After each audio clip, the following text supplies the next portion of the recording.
today's story, we're going to find out where Jesus' power comes from. Does it come from God or does it come from demons? Jesus had been teaching and doing all kinds of miracles, and he withdraws to a quiet place where he can be alone. But everybody hears where he is, and they bring their sick, and Jesus heals all of the sick that they bring to him. Now, this is a fulfillment of prophecy. Long ago, God spoke through the prophet Isaiah. He said, "Here is my servant whom I have chosen, the one I love, in whom I delight. I will put my spirit on him, and he will proclaim justice to the nations. He will not quarrel or cry out. No one will hear his voice in the streets. A bruised reed he will not break, and a smoldering wick he will not snuff out, till he leads justice to victory. In his name the nations will put their hope." And then some people brought to Jesus a man who was filled with a demon. And this demon made it so he could not see and he could not speak. And Jesus cast out the demon so the man could both see and speak again.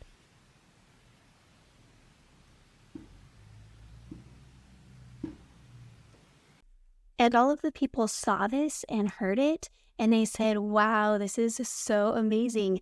Could this be the Son of David?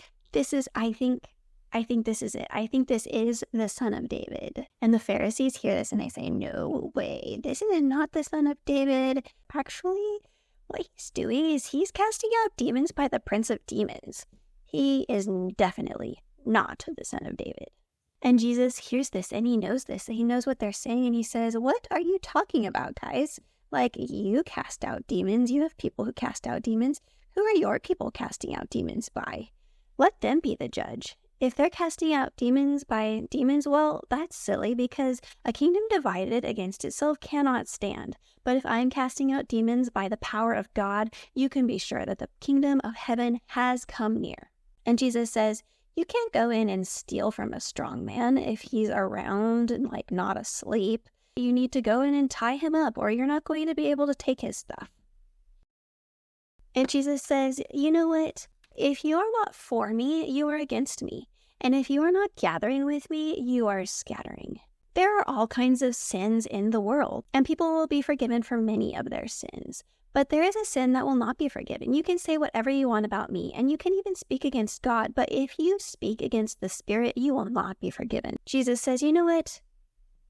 Words are like a window into the heart, similar to like trees. You see these trees, and you're not really sure what kind of tree they are. But if you look at their fruit, then you will know what kind of tree they are. You can say, oh, this is an apple tree. It has apples on it. Or this is a pear tree because it has pears on it. Or if you find a tree that has rotten fruit, maybe the tree even looks healthy, but the fruit is all rotten, and you know that is a rotten tree, and you don't want to have anything to do with that rotten tree. And Jesus says that's the same with people. We are known by the words that come out of our mouths, because the words that come out of our mouths show the state of our hearts. If we are happy and joyful and at peace, then happy, joyful, and peaceful words will come out of our mouths. But if we are full of bitterness or anger or evil, then evil and bitter and angry things will come out of our mouths. And it is by our words that we are known. By our words, we will either be justified or we will be condemned. And the Pharisees say to Jesus, they say, "Excuse me, we need to see some identification because we don't believe that you are from God." And Jesus says, you know what? I am not going to give you a sign. No sign will be given to this wicked and adulterous generation, except for the sign of Jonah, because you know Jonah was like swallowed by a great big fish, and he was in that fish for 3 days and 3 nights. And the same will be with the Son of Man. The Son of Man will be put into the heart of the earth for 3 days and 3 nights. And this is the sign that will be given to this wicked and adulterous generation. And you know what happened when the sign of Jonah came to the people of Nineveh? The whole city of Nineveh repented. And Jesus says Nineveh wasn't the only group of people who decided to follow God when they heard God speak through a prophet. Also, there was the Queen of Sheba. She traveled a long, long way to hear the wisdom of Solomon. And she is going to stand up at the end of time with Nineveh and is going to condemn this generation. Because somebody greater than Solomon has come. Somebody greater than Jonah has come. And you are not listening. And Jesus says, there might be a man who has an evil spirit. And when the evil spirit comes out of the man, it goes around and it looks for a place to stay, a place for rest. But it can't find any place. So it goes and it finds 7 of its buddies, and they come back to the man, and they fill the man. and the state of the man is worse at the end than it was at the beginning.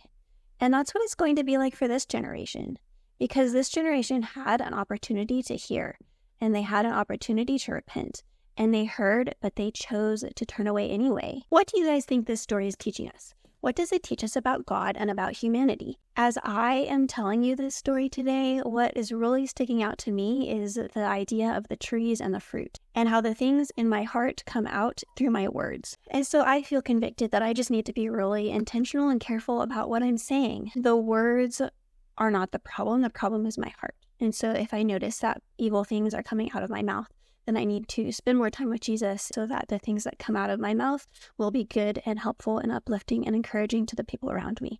That's what I'm learning from this passage today, but just because that's what I learned doesn't mean that's the only thing that this passage teaches. So I would love to hear what you are learning from this passage today.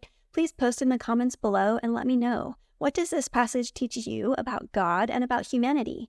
And is there anything in your life that needs to change because of this passage?